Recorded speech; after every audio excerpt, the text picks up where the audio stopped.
everybody. Welcome to episode 26 of the Sonic Talk, where it's going to be all about the Sega Genesis today.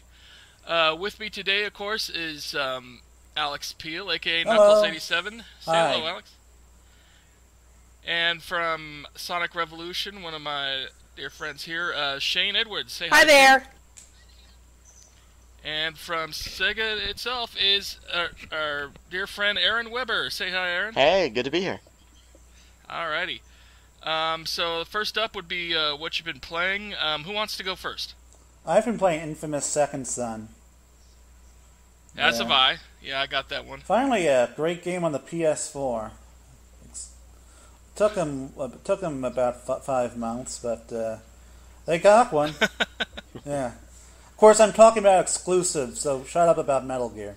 Of course, that's also about 2 hours of gameplay for $30. So. Maybe you don't need to shut up about Metal Gear. Okay, but yeah, I did try Infamous 1 and 2, and I just couldn't get into it, and I didn't know what it was that was keeping me. And I think a lot of that is the character Cole himself was just kind of like a boring character. Yeah. There wasn't a lot to him. But Delson, I really like Delson. He's a real nice kid, but he's got quite a bit of attitude to him, and it's a good way to write the character so he can go like either way, good or bad side. Yeah. So depending on what kind of powers you want. Plus, the story it makes you want to progress the story when you got a really nasty villain like Augustine. Yeah. And it's a little bit X-Men in the way that they're born with their powers basically now, the conduits. So and he's kind of bringing these other conduits together, so it's very, very kind of X-Men. Yeah, the thing about games with morality systems in general is that your character is typically a blank slate. They have to. That's the route that most developers tend to take, and in games like Fable and Elder Scrolls, the main character doesn't even talk, so there's really just nothing going on. Your character is only whoever you make him out to be. But yeah, Second Son actually has kind of an engaging character, so that's definitely helped me beat it. But what I really enjoy about it is the powers. I never really cared for the electric powers in the original Infamous, but I love the powers in Second Son, especially Neon. Man, that's awesome. Yeah, I just got video right now. Oh wow, I'm way ahead of you. The campaign is kind of short though, but that's kind of to be expected from a launch game, for a launch window game. Well, with an open world, you also want to go around and check out all the side missions. Even with that, I mean, most of the side missions don't really have much to them. Some of them is just like using your phone to find an audio file or blowing up a camera. Right, the graphics are absolutely gorgeous, great, too, especially with the lighting in certain areas. When it's like dusk and you can just see light breaking on certain areas, and if you put your character in that exact same area and the light just breaks perfectly in the same way. Yeah, it looks great. It just looks beautiful. Great for an open world game, though I will say that to all the Xbox One haters out there, that Rise is still the best looking game on the next generation consoles right now. Man, there's been a lot of Xbox One sales this month. They're really trying to push to get the NPRs to get themselves above PS4 this month. I mean, there's some places that have had Titanfall for down to $450, and I'm not getting that. Yeah, now there's a sale, I guess, on Amazon where you could get an Xbox One with a Forza code for $399, the same price as a PS4. Yeah, Xbox One's kind of boned right now. Although that might be over right now. Anything else? Well, yeah, I've been playing some Genesis games and stuff, of course. I've been so busy with things and so tired with things that I haven't had much time to write about Genesis stuff, but, I've been playing some Panorama Cotton and some Duke Nukem 3D for the Sega Genesis. Yeah, I was surprised when he told me about that. I'm like, wait a minute, there was a Duke Nukem 3D on Sega Genesis? Ends up it was like a Brazilian one or something. I've been playing them on this neat little device called the Mega Everdrive, which is this Genesis cartridge that you can plug SD cards into. And with that, you can play Genesis games, Master System games, and 32X games on any on any 32X enabled Genesis. It's really cool, as well as imports, of course. Okay, as far as myself, besides Infamous Second Son, I've been playing, let me see, Pac-Man Museum on the PS3, which is actually a bit of a disappointment considering it's got a good list of games, but the emulation itself is a little bit off. For some reason, certain sounds are much louder than others, and the games themselves feel a little bit off. Plus, the worst thing is the way they're framing your screen for like Pac-Man or Miss Pac-Man is that they're just adding all this chunks of framing so that brings your actual gameplay screen down to about 25% of the TV or less. And it's really jarring, and I don't know why they're doing that. They're even doing that to Pac-Man Battle Royale, which is coming in for the first time in the game.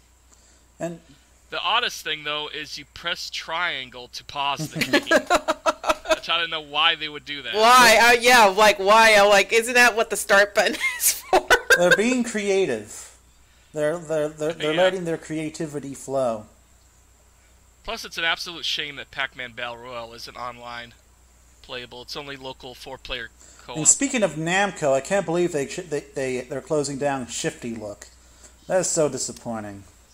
I was slowly becoming a Namco fan because of their funny webcomics, but nope. Yeah, my husband had an extensive rant on that on his radio show a couple of weeks ago, and it was pretty extensive. So I was just getting into that site too. The only other thing I've been playing is I tried out 2 Sega demos, actually, from a Japanese PSN account. Tried the Eden era of Yakuza, even though I hardly knew what I was doing, because there's, of course, everything's in Japanese text and everything. But I was able to make it through the demo, and that one was alright. It feels a little weird that instead of like having a fighting engine, you're using samurai swords and a gun. Samurai swords I can understand, but a gun would kind of make it one-sided in real life. Is the gun that giant cannon? That giant... No. It's just a regular pistol. It's like, in Yakuza, somebody goes up to you and wants to get into a fight, and you start a street fight. Here, there's just other samurai going up to you wanting to get into a fight, and then you have one sword and a gun. It's like one of those single-shot gunpowdery things, right?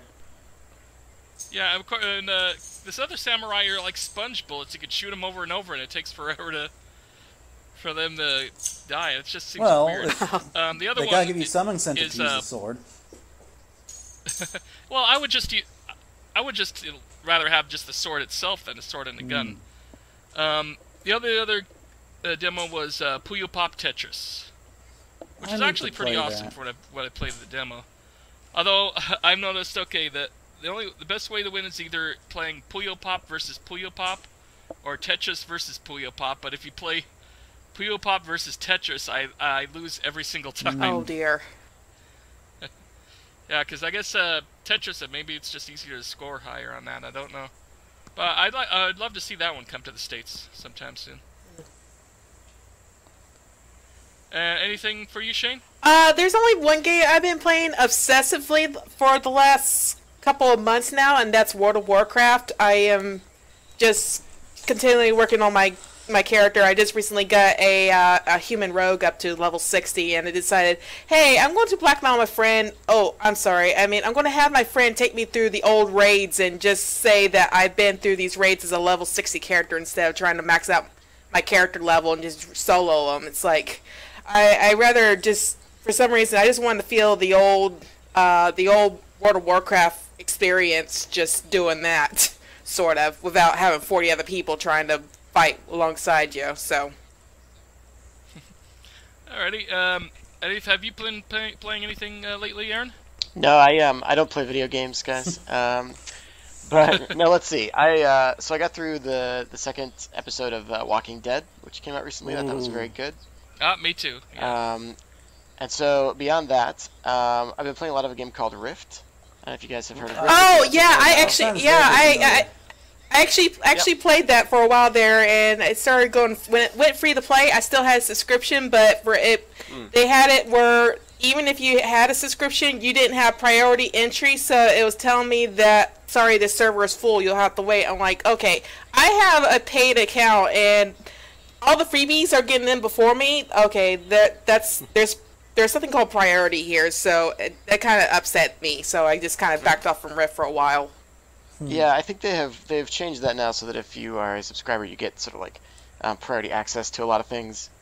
Beyond Rift, which I play with a lot of my online friends, I've also been playing a lot of Project Diva F Seconds, which we actually just announced today is coming. Yeah, I live. just heard about that. Yep. Yeah, and I saw wasn't the trailer. I wasn't able to talk about that until today, so it's kind of nice to finally reveal that game is very, very fun and very addicting too. So that's what's been on my plate. Great. So I'm guessing the first one that must have sold pretty well. I know when I try to actually look for it in stores is pretty much you won't impossible to find find it in any GameStops. It's gone. I mean, we actually we sold out at GameStop almost within like the first couple of weeks, and then just a few stores in the country had it, and then Amazon still had it for quite some time. But it sounds like Amazon is also just about completely sold out. So if you check Amazon, you'll see it, but it's like $55 or $60, and that's because it's not Sega selling it. That's somebody else that is reselling it for higher on Amazon. Project Diva got a retail release? I thought it was digital only. No, the PS3 version had a limited retail release. Damn it! Yep. Yeah, you can still find it. I mean, I didn't know you didn't know about that. There are a lot of things I don't know about. Yeah, I don't always yeah, follow the news. Yes, so if you want a copy, you should get it now, because it's only going to get more expensive as time goes on. I can tell you that. Right. That's what I did with Xenoblade. Only time that ever worked out for me.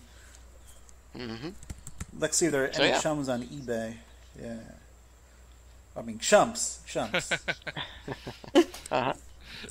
Alrighty.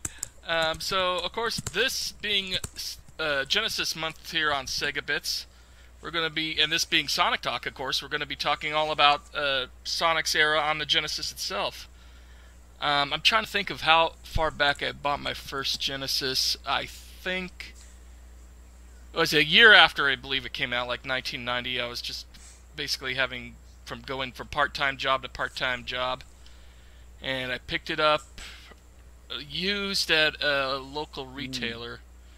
From what I remember, I think it came with Altered Beast and Golden Axe, but I was still pretty heavy into NES at the time. But Sonic the Hedgehog really turned me around. Sonic 1 was just such a crazy revolutionary in terms of platforming. There was nothing else like it at the time. Yeah, it's not my favorite of the Sonic series, but I mean, it's the one that started it all, of course.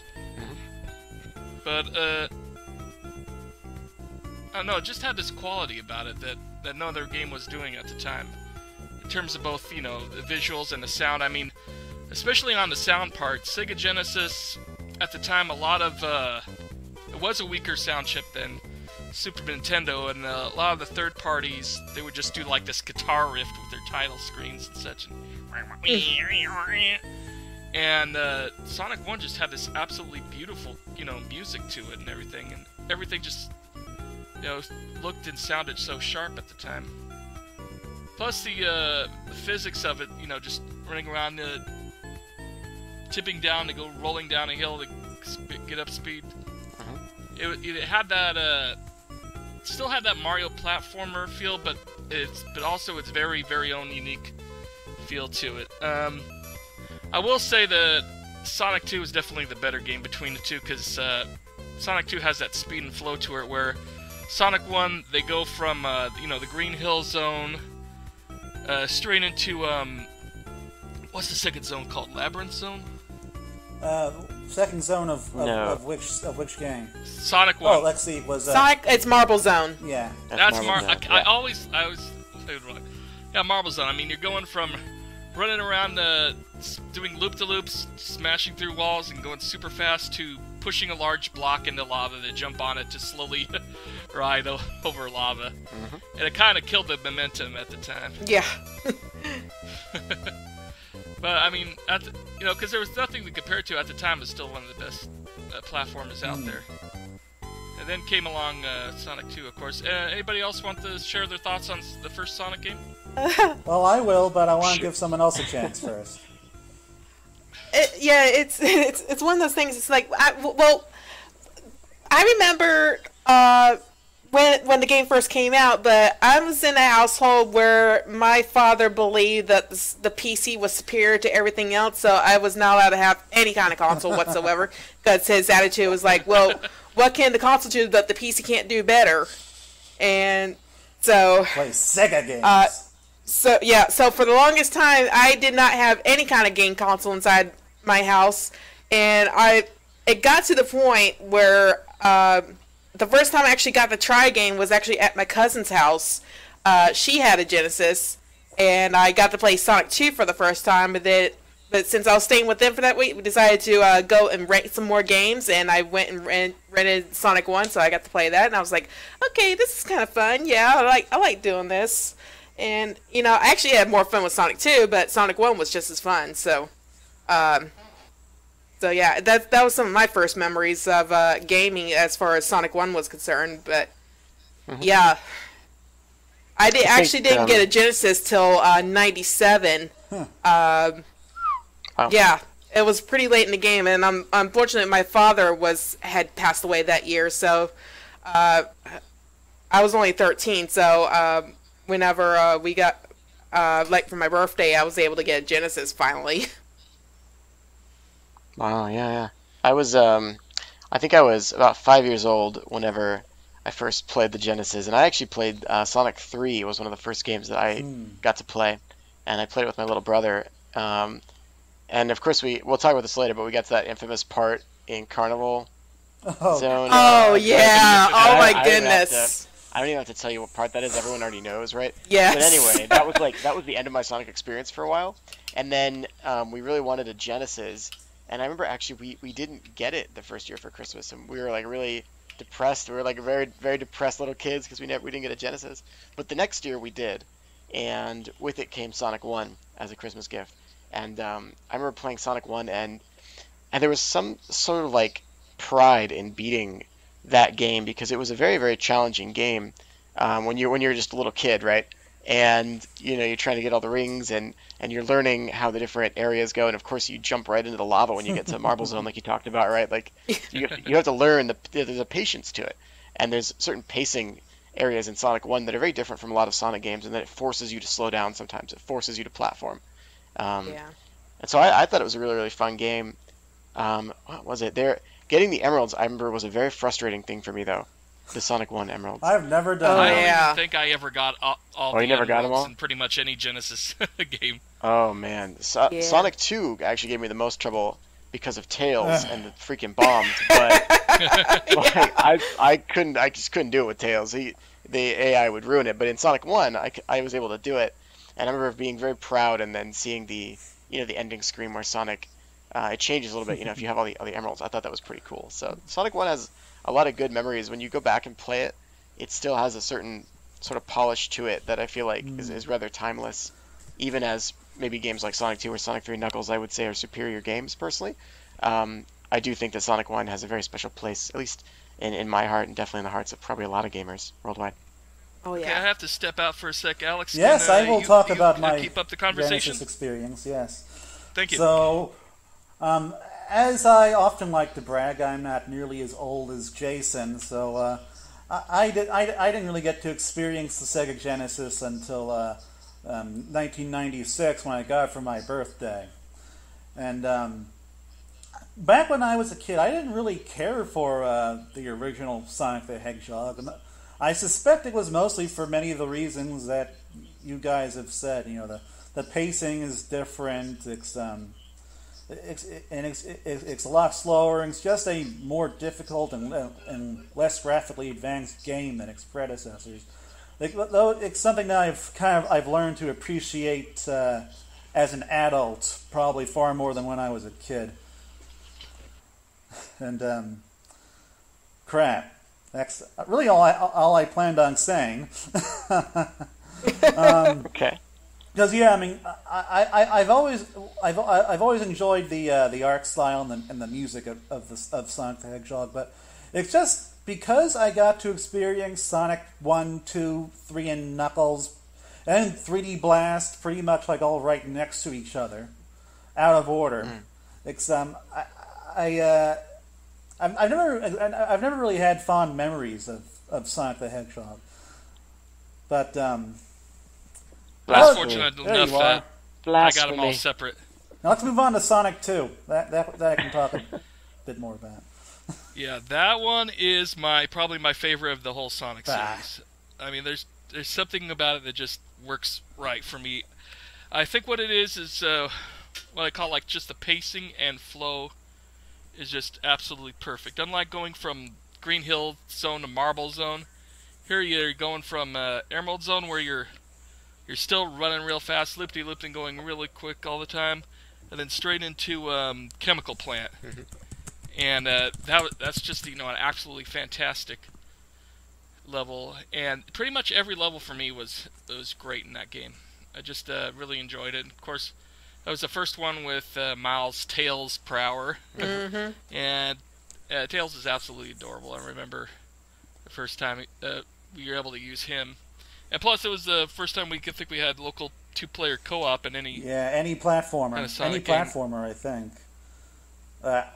Just about, because every other platformer I can think of had either alternate play or split screen play, and ToeJam and Earl was not a platformer, so that doesn't count. Though, okay, the second one was, but I think that came out after Sonic 2. Yeah, I remember reading first about Sonic 2 in like a Sega Visions magazine when they had that at the old West Covina bookstore. I hate myself right now because I used to buy that every issue, and I had the one that had the UK Sonic comic magazine for one issue, and it was Sonic's origins from the Fleetway comic. That would probably be worth quite a bit of money nowadays. What do you think, Shayne? On Sonic 2? Yeah, that was definitely my favorite Genesis game. I will have to say that. There was something about just Emerald Hill Zone that I loved the music from that. There was something about the music that just really catchy. And then moving on to Chemical Plant Zone, it's like back in the old days, I had what I call second level stoppage syndrome or something, where it seems like I always get to the second level of any game, and I always have trouble getting past the boss of that part. So for the longest time, I got stuck on Chemical Plant Zone, and then, finally I'm older, I'm finally able to do stuff and actually use cheat codes. Chemical Plant Zone, that was such a bitch. The boss? Well, yeah, no, everything about that level when I was a kid. I'll tell you about in a minute. I didn't really have that much trouble up until Eggman with the floor constantly falling from beneath you and then going back up. Well, you didn't have my weird phobias, but back then. Okay, any comments on Sonic 2, Aaron? Absolutely. Sonic 2, I played the games in order outside of the Sonic 3 introduction that I first had to Sonic. And I have a lot of distinct memories of Sonic 2. Playing with my little brother, of course. I don't know if you guys played with your siblings much when you played through that one, but that was a lot of fun. I do remember, I think it was it's one of the later levels actually, and for some reason the name of the level is escaping me right now, but I'm sure we can think of it. When you're in the plane with Tails, and you have to jump on the turtles. It should really be coming to me. Thank you, Sky Chase Zone. I remember thinking that Sky Chase was one of the coolest levels ever, because suddenly you're like in a plane in the clouds, and I remember at first wondering, like, can I just like jump off the plane and will Tails let me fall to my death? Like, is that gonna happen? And thankfully Tails is pretty good about staying with you. But I remember that being really fun, and then immediately after that, I remember the very next level I thought was so hard, and I think I actually got a game over on the final boss the first time, and I was like really frustrated because game over back then is rough, right? And it's like, hey, surprise, you have 0 rings, and now you have to fight. I think it's Mecha Sonic. It's not Metal Sonic. It's one of the Silver other Sonic. and in that case, yeah, it is actually Silver, isn't it? Yeah. And I remember like beating Silver Sonic and being like, all right, I beat the game. And then you run into the next room and you're like, nope, I didn't beat the game yet. Yeah, I know, right? You're like, I was like, crap! It's like, crap, I had to go through all that and I still have this to deal with? Crap! Yeah, that's why exactly Sonic right. 3 is better. That game has a save feature. Save feature was nice. Yeah. It reminds me of this Facebook post recently. Somebody, I guess, was showing that some site was selling a plush Silver, but the description was of Silver Sonic for some reason of Sonic 2. I thought that was hilarious. He somehow mixed that up. He probably just looked up Silver and Sonic real quick on Google and got that. So, yeah. I do remember that the ending to Sonic 2 I thought was actually one of, like, for me as a kid, that was one of the first, like, sort of emotional responses I had to a video game ending. With, the music, that music to me is, like, so iconic. Where you think, you're like, is Sonic dead? Like, what happened? And the Tails, like, gets in his plane, he's like, no way, and he goes and flies, and there's Sonic, and he rescues him, and I thought that was such a cool ending to Sonic 2. So, yeah, for me, that game was such a nice moment. Unless you're playing the Master System version, which, if you haven't collected all the Chaos Emeralds, it's like, Tails is dead. It's like, it implies that Tails is dead, is like his picture in the stars or something, right? The Game Gear. Yeah, I remember that one was a little dark by comparison. The Game Gear version was so hard. I had that one too. I did that not one. get past the first boss battle until I was an adult.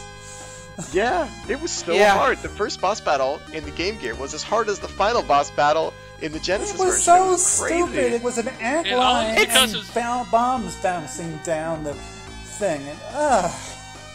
And if you it's like if you can get past the first boss, you're okay from there. The thing is, with Crazy's on the Master System version, it's that level isn't as zoomed in, so when it's zoomed out, you can actually see the bomb coming and easily dodge it. Right. So it's actually a much easier boss on the Master System version. So, yep, that's Sonic 2 for me. Sonic 2 was my first Sonic game, and it was definitely a lot. It was definitely a lot of fun. I mean, man, back in the day, I thought that game just looked gorgeous. I love that you could run. I love that you could play as Tails and run through that half pipe and the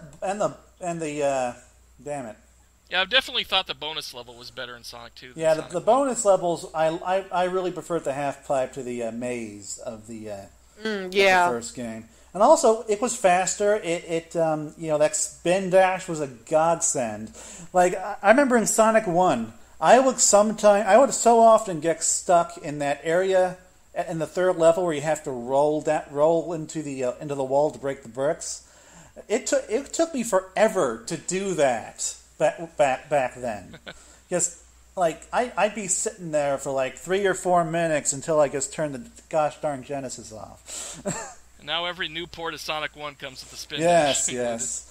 Or as they would have called it back then, had the Sonic fandom existed in that capacity back then, the noob dash or something. Because spin to win. Yes, spin to win. Spin to win, guys. Spin to win. God. Back in my day, we didn't have spin dash. We were real players. Yes, back in 1991 through October 1992. Yep. I was so sick of the whole right to win, guys. But speaking of getting stuck, one thing about the Sonic 2 is I even though I really liked it and really it was a much better designed game, I never got past Chemical Plant Zone. And it wasn't really because the zone was hard, but it was because when I was a kid, I couldn't swim, and of course, Chemical Plant Zone is the first stage I encountered where Sonic could drown. There was that big timer counting out, and make you really nervous? I could not play that. I could not play that. One time, my older sister was playing it, and she semi-purposefully held Sonic underwater until the counter started going, and I screamed and ran out of the room. I screamed like a little girl and just zoomed right on out of there, and she was laughing. Yeah, oh god, that music always freaked me out, and I always go into a panic attack whenever that music starts. And of course, you go on OC Remix now, and they got like several remixes of that particular song. I'm like, why would you do this? And that's why I also couldn't play Hydro City or any of the Echo the Dolphin games aside from Echo Jr. I believe that's Lidisei's ringtone for when her dad calls. It's that terrified me as a little boy.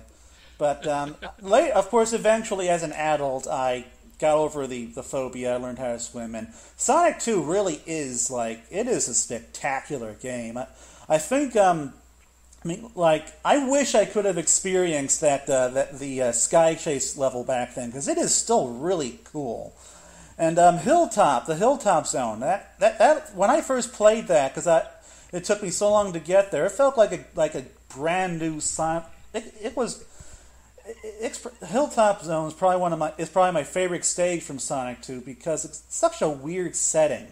It's like Green Hill, except there's lava and mountains. Anyway, that's all I have to say about Sonic 2. So, of course, Sonic 3 and Knuckles, that's my game, so can't wait to get to that. Yeah. One last thing I was going to mention is Christian Whitehead's port to the iOS devices of Sonic and Android of Sonic 2, and the way he added the new stage by having the one what do they call that? The Death Pit in what's it? Mystical No, Force? It wasn't Mystical Force. Mystic Cave. Mystic Cave. Yeah, Mystic Cave. Yeah, Mystic Cave. That was pretty brilliant. And that's odd zone though. I guess because it was probably unfinished, it just feels a little. I noticed that you don't have Sonic Spinball on the list, Jason. You know what? I forgot. I accidentally. Well, that was one of my big games back when I was a little boy. My God, that game was hard as hell. Though. Spinball. Yeah, Spinball was tough. I could barely ever get past the first stage, and that was it. Yeah, one thing I loved. And it took me forever to do that. I love two things about that game: the animation and the fact that it played very differently from a typical Sonic game. I don't know, for some reason it's just really cool to me, because it's like, oh my God, these graphics are so advanced. Look at how Sonic struggles to get out of that thing's jaws. In the other games, he just dies. But it was probably like my first puzzle game where I had to kind of bounce around and look for switches and stuff. In hindsight, it was not a particularly good game, but it was definitely different. It's got its fans. I mean, it's hard, but it's manageable at least through the first. The thing level. I don't think I've ever beaten that game. The thing I probably appreciate most about the game these days is the presence of those kangaroo dudes fighters and the kangaroo dudes and the Adventures of Sonic the Hedgehog aesthetic. I guess the fighters. Yeah. Spinball. I remember this one quite clearly because back when Circuit City was still around. Does anybody remember Circuit City? Yes. Oh yeah. Back when Circuit City was still around, my parents went one day to go look for electronic stuff, and I wandered over to the gaming area where they had a kiosk set up with Spinball set up on the screen there. So I decided I was going to play that and entertain myself while parents go look around doing stuff. And so I started playing Spinball, and I had a lot of fun playing Spinball on there. And because pinball games were one of my favorite things to do back in the day, so combining Sonic and pinball doing Spinball is like I had a lot of fun with it. Even if I couldn't get past the first level, I still had fun just playing it. Okay, go ahead. Sorry. Just for simply because I just felt like it had a lot of fun to it, just being able to play the pinball type game, because I've always enjoyed pinball type games. So I would still say Sonic's Pinball Party on the Game Boy Advance is probably a better game as a pinball probably. game. Oh yeah. Well, I've never played it. No, there's no probably, guys. Oh man, it's night and day better. I in my opinion, I played Spinball, I beat it, and I never touched it again, because that was one of those games I think I had to pause it and leave the Genesis on all night because I did not want to have to start over to try and beat that thing. The final area, the final level was so hard, and it's to the point that I think it was probably 10 or 11 maybe at the time, and it's still in my mind is etched this memory of Sonic Spinball is such a hard game. Don't go back to it. So I'm okay, all right, I think I'm good. I actually have a friend of mine who can actually play Sonic Spinball in one go without losing any lives. Oh my all God. the way through. I don't know how it can do I that. have That's actually just seen the such a final tough level game. of Spinball, but it wasn't because I won it. It was because I used cheat codes. I used cheat. That's one thing I forgot to mention about Sonic 2. That's one reason why it was better than the original Sonic the Hedgehog. Those cheat codes were a lot easier to do, so I could get past that gosh darn chemical plant sound and move on to other things. Oh yeah. Speaking of Sonic Spinballs, is that one on the Ultimate Genesis collection? I don't think so. I think they only have. I can't remember. I have to go back and check my Steam I'd collection like to play at that some again point. on a game where I can save and load whenever I can. Yeah, I have to check my Steam collection at some point because I bought the entire collection. Save and load for that game, then yeah, I'd like to try playing it through again. But Yeah, it looks like it is. Oh, there it is. Huh? Looks like it is. Oh. Yeah, I think it is. Of course, if I just look through my pile of games, I'd probably know instantly. But I got it. My room's so messy right now; everything's just buried. Anyway, well, since we're gonna go on spin-offs for a little bit, there's also the only Puyo Puyo, one of the only Puyo Puyo games to make it to the States. That's So it's right. Dr. Robotnik's Mean Bean Bean Machine. I never played based that, off so. the adventures of Sonic the Hedgehog. I played it. It was hard. I It's thought hard. it was hard. Oh my god, is Yeah. it hard! Yeah, it was hard. I heard I haven't played the Game Gear one, but I heard it's even worse on the Game Gear as far as difficulty. I have no idea about that. I just played the Genesis version, but all I can say is that every time I just kept thinking, I'm trying to make all these connections, and then the player 2 is like already made connections and dropping rocks on me. I'm like, what? Why would you do that? You're already making this hard enough. I know. That's like that Puyo Puyo like Tetris game I was mentioning. I was getting everything done as quickly as I can, but the AI opponent is just so much faster with Tetris. I just couldn't win at all. Yeah. And I played on easy mode. A friend and I went over to your friend's house once and we fired that game up on the Genesis when we were like in elementary school, and I remember we like played it till probably like 11 o'clock at night, which at that point for me that was like staying up real late, and I just remember that we got like all the way to, I think we got to Robotnik, or really close to him, and I had never seen the game progress that far before because I was no good at it. My friend was really good, and then it was just so hard that we just could not beat it. It was crazy. So those are my memories of the game. Is another really difficult game right up there with Spinball, I think. That's true. Yeah. All right. Oh, we might as well jump into Sonic 3 and Knuckles, or for me, it's always been Sonic 3 and then Sonic 3 and Knuckles, which of course they have an attachment. Yeah. But personally, for me, it always felt like there were two separate games that just one was a direct sequel to the other, more than they were. I prefer to think of them together. as Even the though I same know they game. were designed kind of. It was originally supposed to be Sonic 3 that was much longer than Sonic Right. 2. Right. But yeah, I mean that one. That one was a long game on that one. But I appreciated all the extras they did for it. I mean, you had multiple save slots, which it was rare to find any game back then that had multiple save slots. Mm-hmm. You could choose whichever character you wanted to start from. Well, in Sonic 3 and Knuckles, anyway, you could do Sonic, Tails, Sonic and Tails, and then you do Knuckles and Sonic and Knuckles. Yeah, a lot of fans, that's their absolute favorite game. I think it's definitely better than Sonic 1. It doesn't quite do it for me as much as Sonic 2 did. I don't know what it is, but I still like the second one the best. Well, I will say that the level design in Sonic 3 can be a little messy. Like, what was it called?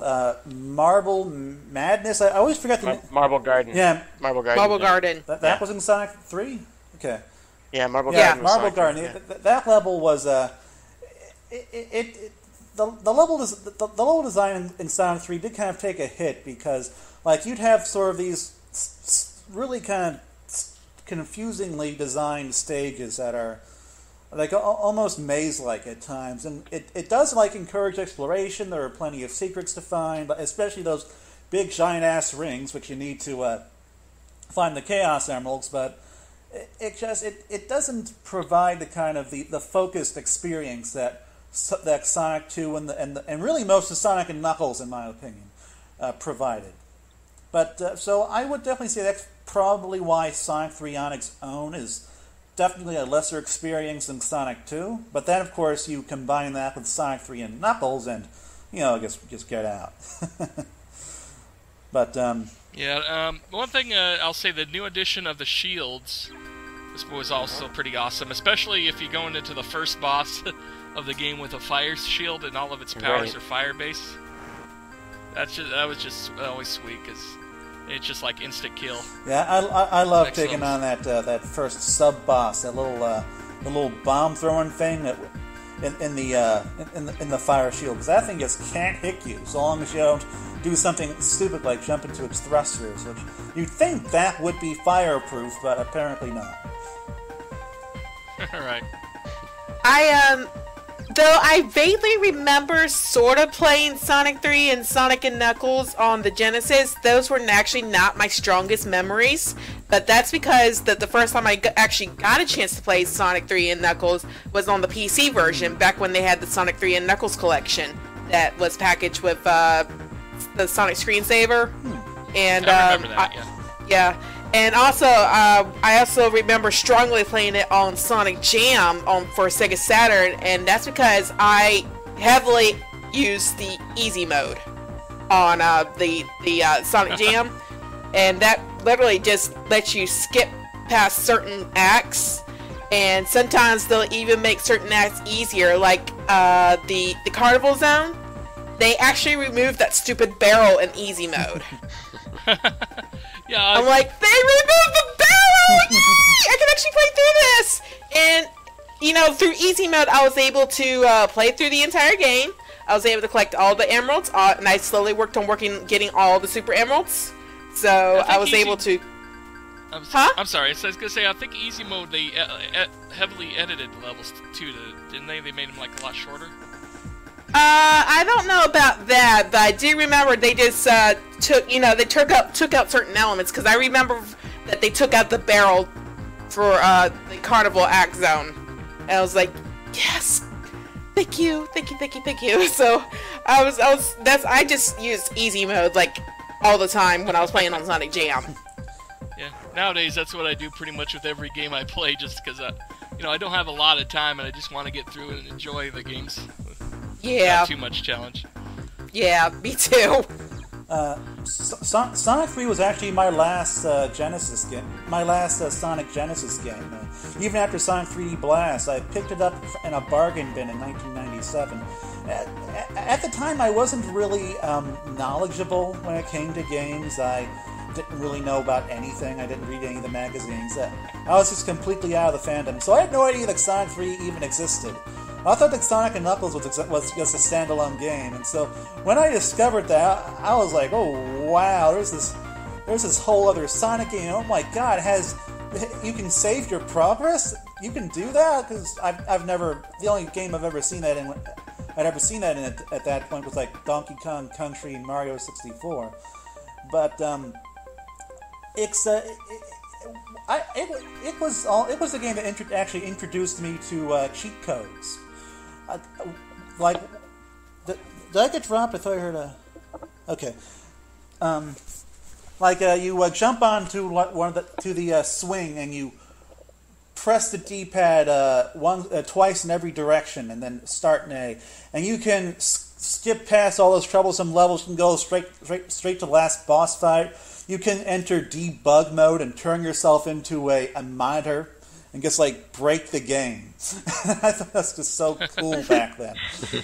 And I could just put in a code and instantly become supersonic or hypersonic, and then just plow through everything.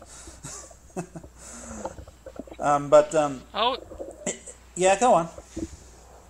So I always wondered how much of Sonic 3 was going to be, how much of Sonic Knuckles was going to be just originally Sonic 3, and how much was pushed into becoming that sequel. I think I was doing some research. I think it was all being developed in tandem as one game, but because they couldn't fit it all on one cartridge and it would have been too expensive to go with a higher cartridge size, they just divided it up into two different games. Because yeah, I mean they're each about the same length as Sonic 2, so I don't know. I There's just never believed that they were originally supposed to be one game and were just two I know separate games. they definitely were. I remember hearing that when we had some of the old Sega Legends in the office when we were filming the documentary that came out around the time of Generations. If you guys have seen that, the 20th anniversary documentary, Mm-hmm. and Oh, yeah. and I got to talk with some of them, and I had this, like, of course, this complete fanboy moment, right? Because here I am in the Sega offices, and there's like Tom Kalinske, the old president, man. and Oh, like man. Al Nielsen and Madeline Schroeder and Shinobu Toyota, and as someone who like recognizes the names and is like, this is like the old Sega Dream Team, right? The guys that made the whole Genesis Does campaign and like made Sonic successful and all that. And I'm trying not to freak out, and I'm going in to like talk to them, and I'm like, in my best calm voice, I'm like, hey, it's so good to see you guys. How are you doing? Oh my gosh. And and I'm trying to act normal.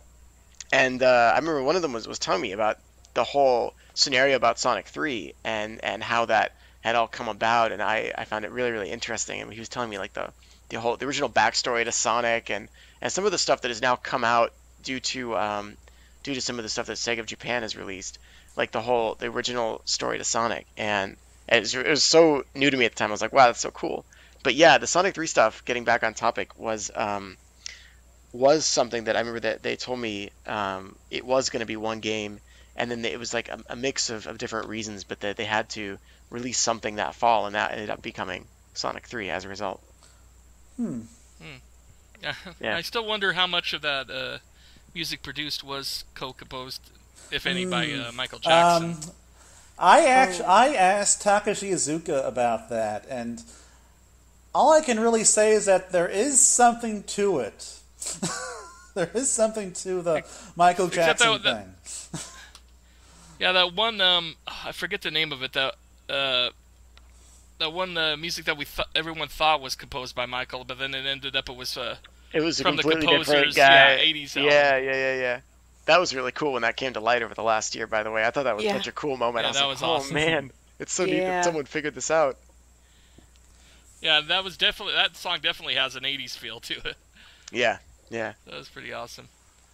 Well, we still have plenty of time, so I was originally going to ignore the Sonic CD and 32X games. What about Sonic you can't and ignore Knuckles? Sonic CD. I think we were talking about both Sonic 3 and I Sonic wasn't. I Knuckles. was just talking about Sonic 3. Oh, okay.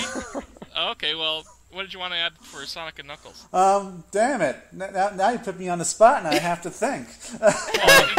Well, the first thing, of course, is the lock-on technology, which was freaking awesome. Yes. Nobody... Did you guys see the old commercial for that? The commercial with Santa's elves? Yes. We're going to be featuring that. I actually don't remember that. No. Technology. That was the funniest commercial, I thought. And they're like sitting at the pool afterwards, like, so we sold the whole idea to Sega. And they're like making fun of Santa, but yeah, lock on, man. Did anyone else take every single Sega game that they owned and try and it I out wanted to see Knuckles happened? in every single game, but he only popped up in one. Yeah, just Sonic 2, and then everything else was no way. Yeah. Although wasn't there like a code where you can have random bonus levels depending on what cartridge you put in? I think it was kind of like a Digimon. I think it was just thing where you automatically put in random audio. bonus stage. Yeah, it was just randomized, I think. It was just automatically random. Yeah, I think so. I spent not literal days, but over the course of many days, I played those Reg Sphere levels. And there's just something Those are hard about as them heck, where man. it's just so much fun. It's like this really fast-paced puzzle game where you have to quickly figure out how to boop all the little blue balls without getting yourself stuck, which as a kid I could never really always figure out. screwed up because of my reaction time. And that was another thing I appreciated about the easy mode on Sonic Jam was the fact that during those sphere levels they actually kept the game at a regular pace. They didn't speed it up at all. But the best thing about Sonic and Knuckles is, of course, I'm gonna have to go back and play Sonic the Jam fact more. that they made Knuckles the best platformer character ever playable. And that dude, he could do everything. He could run fast. He could climb. He could glide. Oh my God! You could never do that in a platformer before, man. It was just so awesome that you had all these abilities. And it was probably the first time I ever really seriously tried to explore a game because I actually had this character who could do that. And it was just so much fun. Just I would try to get as high as I can, and I just glide and fly around and try to grab some rings and hit some enemies. And that was especially fun in Sonic 2, where it wasn't even programmed for you to be able to do that. Mm-hmm. Yeah. Yeah, and it's Sonic 2, I love doing that in Sonic 2 too, and that was so cool because I was not even aware that you could patch software like that, and the fact that you could stick it in there and then you're playing as Knuckles and beating up Robotnik. I think I played Sonic 2 more as Knuckles than as anybody else. I think that's actually how I may have first beaten Chemical Plant Zone, because you could just glide over a lot of that crap. And unlike Sonic, you don't chuckle, except in every other scene. Hey, Knuckles does not chuckle. I feel like, well, he does though. Like I feel like Knuckles is like the original troll, like long before. That was not a chuckle. That was a maniacal laugh. His very first appearance, he's chuckling. It is. Knuckles is the guy that like shows up. He's like, "Oh, surprise! You're in super form, and you thought you were invincible except for me, and now I'm gonna take all your emeralds and laugh at you, and then run away." Supersonic didn't count on Knuckles punching him in the face. Yeah, like for some reason, Knuckles is the one thing that can really mess you up. But then I feel like if he hadn't laughed at you, it wouldn't have been so bad.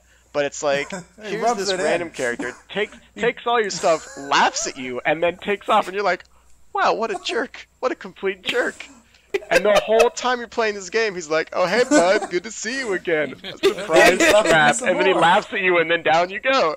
And, like, the entire game, that's all Knuckles is. He's just a troll. Knuckles is the original troll, guys.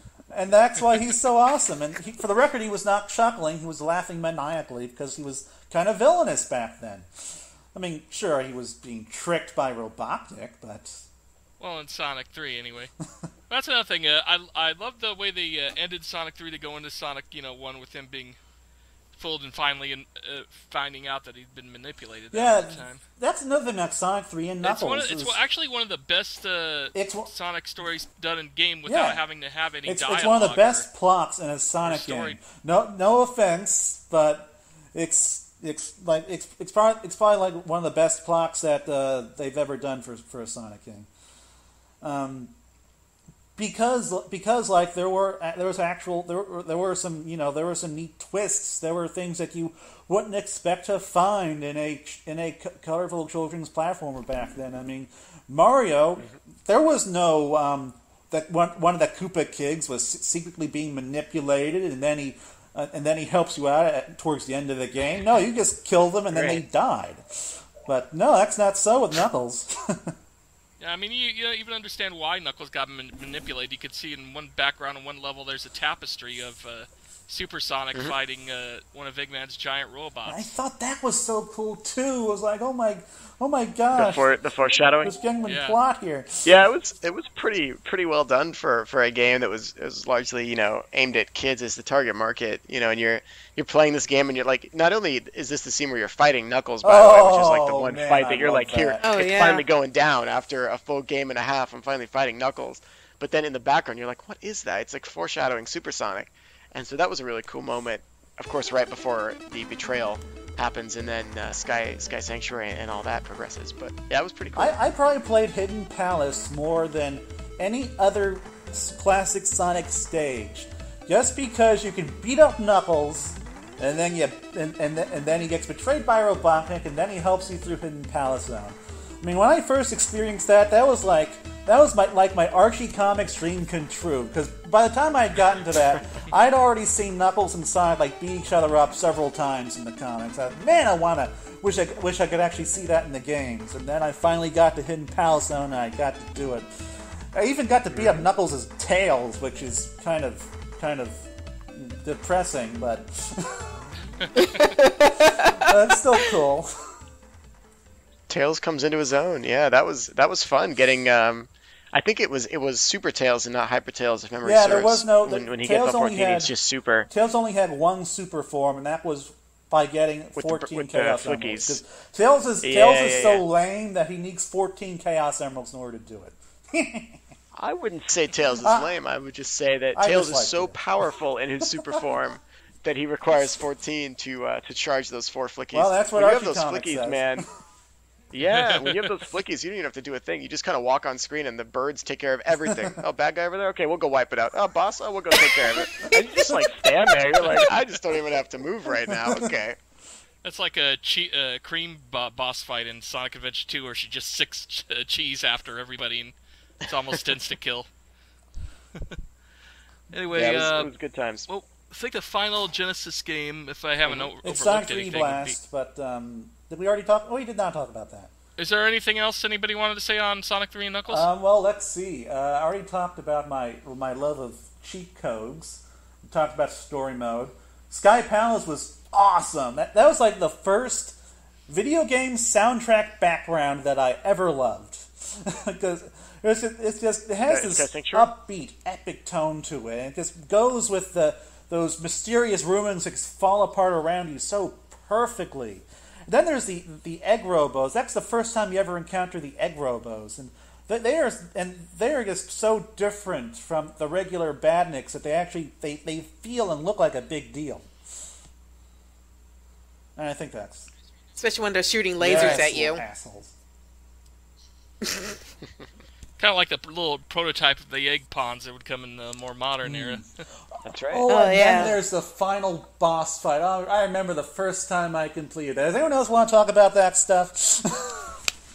Oh yeah, when you completely. Oh, yeah. Supersonic doing When you that get boss these fight. secret- It's just, Well, even the before secret that, when you're fighting the egg robo with the giant Chaos Emerald laser beam that just covers half the I died screen. a lot to that.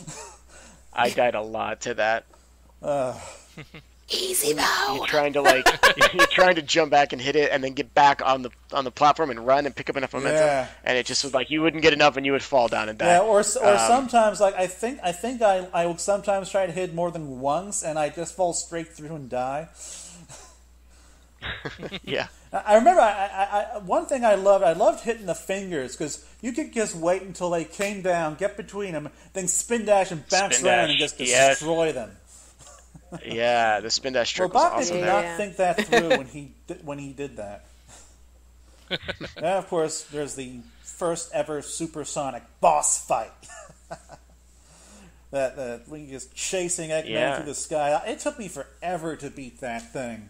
That was hard for me, anyway. You guys want to know something crazy related to Sonic 3?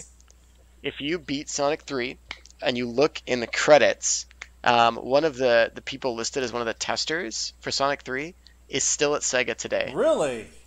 Huh. Still there today. And I get to talk with him, and hopefully he won't get too upset if I mention his name. But his name is Jason, and I figured this guy like deserves like a serious shout out because he was at Sega back then. He's still at Sega now. So I suppose he wouldn't people be named Jason are awesome. I suppose he wouldn't be interested in any kind of interview, would he?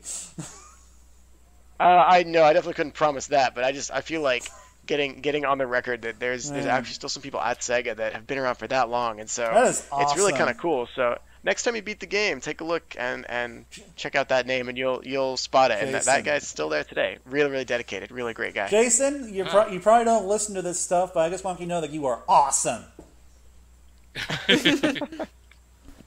I will let him know that you said that. I'll have him tune in and listen to this. Yeah, all Jasons are awesome. I don't know about all Jasons, but Jasons who tested Sonic 3 and Knuckles are definitely up there. Alrighty. Since I'm gonna add the CD and 32X because we still got plenty of time. The last of the Genesis games would be Sonic 3D Blast, which was the final Genesis Sonic game, if I recall correctly. It is. All right, it was also one of the first Sonic games on the Saturn, which got a much better port. I mean, I don't remember whether it was up-ported or the Genesis one was down-ported. They were different games. Yeah, they were entirely. probably developed separately. Yeah, they were completely different games, if memory serves, because I had both the Genesis and the Saturn Well, I mean, versions. no, the level layouts and the graphics are They're similar, but I don't think identical, they're the except same. Basically the Saturn version looks like an HD version with the Richard Jocks composing the music and the bonus levels being completely different. Oh, and much I better. still enjoy the Saturn version a fair amount. I didn't think it was as bad as a lot of people said. It's Well, not great, for my but it's all right. My big issue with Sonic 3D Blast has always been playing that game on a D-pad, because it's just, even before I really was aware of analog sticks, playing it on a D-pad just didn't feel right to me. And aside from the stellar Sega Nomad D-pad, that's a very good D-pad. But aside from that, it just felt awkward. But on the Sega Saturn, I think... Yeah, I agree with you on that, because on the Saturn, I have to use the Knights... you get the controller. The 3D controller for that one. Yeah. Right. But I don't have too much experience with the Genesis one, because that was pretty much the only version I played for about 6 years. That 3D Blast has one of what I consider to be like one of my favorite Sonic music tracks. Yes. Which was during the you guys probably already know where I'm going with this. During the opening, it was like explaining the story, right, and it plays the song at that point. It's the Panic Puppet, I want to say like Act 2 track. It actually plays again in Sonic Adventure. There's another like remix of it that Sonoe-san did. I think when you're doing the kart racing, it plays again. And Matt, I remember Twinkle. Yeah, I thought that was one of the Twinkle coolest Kart tracks. Like it builds up and then it has this epic moment in it, and that so I distinctly remember 3D Blast for that. Yeah, I only discovered that recently when I was doing another review of 3D Blast. I'm like, dang, this music sounds familiar. Yeah, it's really good. Sonic 3D Blast was the only Sonic game that I got for the Sega Genesis that was actually new. I remember I got it for Christmas. I brought it upstairs, and I was just... A lot of people hate it for how different it was from the classic Genesis games, but I really enjoyed getting to actually run around and explore stages and defeat bosses like that. I was disappointed that Knuckles wasn't playable, because I was all into Knuckles back then, and he was there in the level, but you couldn't do anything Just with him. standing there. Hey, you want to get in this bonus level? Give me 100 Take your rings. wings. Took me, Take your wings. It took me years to figure out how to get into the bonus stages. I actually first discovered it several years after I bought the game by accident. Yeah, the Genesis one had those... It was kind of a lousy bonus level. You just running around It was 2D screen okay. with rickety bridges. It had nothing on the 3D world of Sonic 3 and Knuckles, but it was okay. It was kind of like a less impressive version of the half pipe, where there's no actual half pipe, just a half. Yeah. Although there is a half pipe in the Saturn version. The Saturn version is just considerably awesome. better than the Genesis version, especially when it comes to special stages. Jun Sano did the audio for the Genesis version. That's right. That's right. Yeah. And it was and Richard Jock did the Sega Saturn version. Right. Yeah. Don't remember too much of the music from the Genesis version. I'll put one on the show for break probably later. We haven't actually had an official break. Does anybody want to take a break, or is everybody all right? Are we done talking about Sonic 3D Blast? Yeah. I haven't had a chance to say anything. Oh, I'm sorry. Go ahead, Shayne. You know what? I think we're going to just go all the way through this, so I will actually add music in the background. Cool. But yeah, believe it or not, my first time I actually got a chance to play Sonic 3D Blast was actually on the PC version, because once again I didn't have Saturn or anything back then, so I was dependent on the PC ports that were coming out at the time. So I got the chance to play Sonic 3D Blast on the PC, and that was probably one of the first games I almost legitimately won without having to use easy mode or cheat codes, because I could play through all the levels. I worked hard to play through all the levels. I just couldn't get any of the emeralds, which is somewhat of a Saturn version of the bonus levels, but from what I understand, is a little bit different from the Saturn version. But my friend was actually really good at getting the emeralds in those, so we actually kind of tag team this. I would play through the main stages, and she would go and get all the emeralds for me. So when she got all the emeralds, I was able to play through the final stage, which she couldn't get through, but I could. So we kind of tag team and won that game legitimately. That's cool. So I played it on the PC version, and then I tried the Genesis version, and I just played like 5 minutes of like, okay, I can't stand this. Toss. Go back to the PC version. So yeah, I played the PC version and I played on a keyboard. I didn't have a gamepad or anything like that, so it was all keyboard. I will say that while I enjoyed the Genesis version, I don't think I've ever actually legitimately beaten it. I usually get bored maybe in the second or third world, then I stop playing. But I managed to get to the final boss battle by again using cheat codes, and the final boss battle is actually really, really cool because you have to go through this gauntlet of different challenges, and then it is. I think towards the end, he's launching missiles into the air, and they come down, and you have to avoid the shadows and stuff. I don't remember too clearly, but I just remember like that boss battle did not miss a beat. Unlike I think many of the other boss battles, which could be kind of questionable at times, so I don't quite remember why. But that final one was just awesome. Oh yeah. Alrighty. And I'm done. Okay.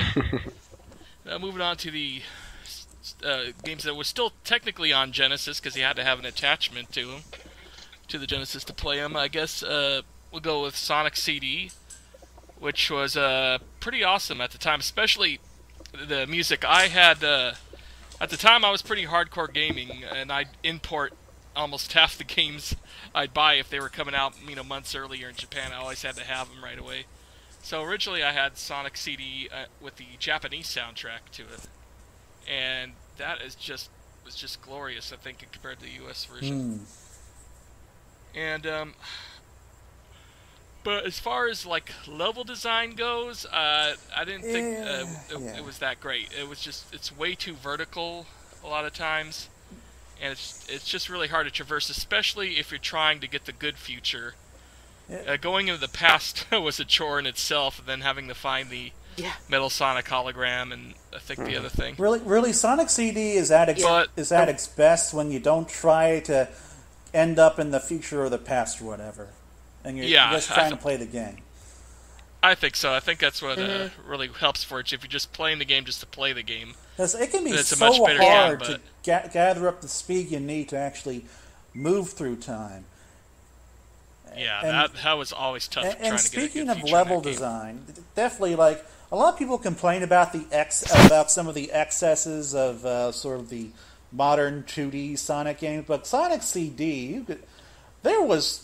Sometimes you were just bouncing around like up and down these massive stages, you'd just go flying, and other times like there'd be all these automatic sections where you'd be like going around all these loop-de-loops and didn't have any control, and I don't know. It's definitely it's weird because it can be a really, really, really good game, but sometimes the level design just kind of loses it.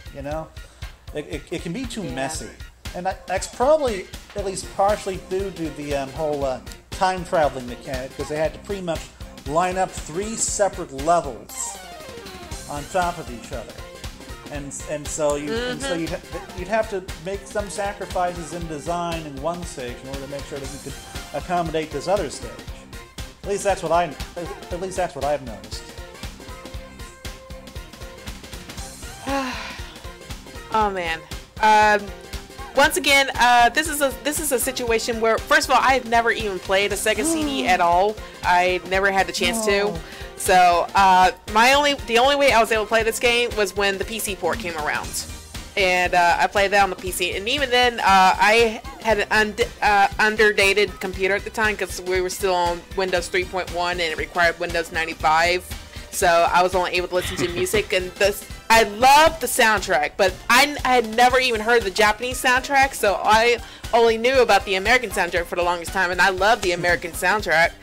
But when I did finally get a Windows 95 computer, I got a chance to play it, and I worked at it for a little while, and I decided I really didn't like the time travel aspect of it. It's like, I just want to play this straight through. I mean, it's kind of hard enough just trying to play straight through, but trying to add all these extra things, all these extra goals you gotta do. You go back in time, you gotta be able to destroy the roboticizer and Metal Sonic, and then you got to go the Metal Sonic hologram, and then you got to go and try to find all the time stones. I'm like, there's just too much to try to do in one go. So, it was just go on.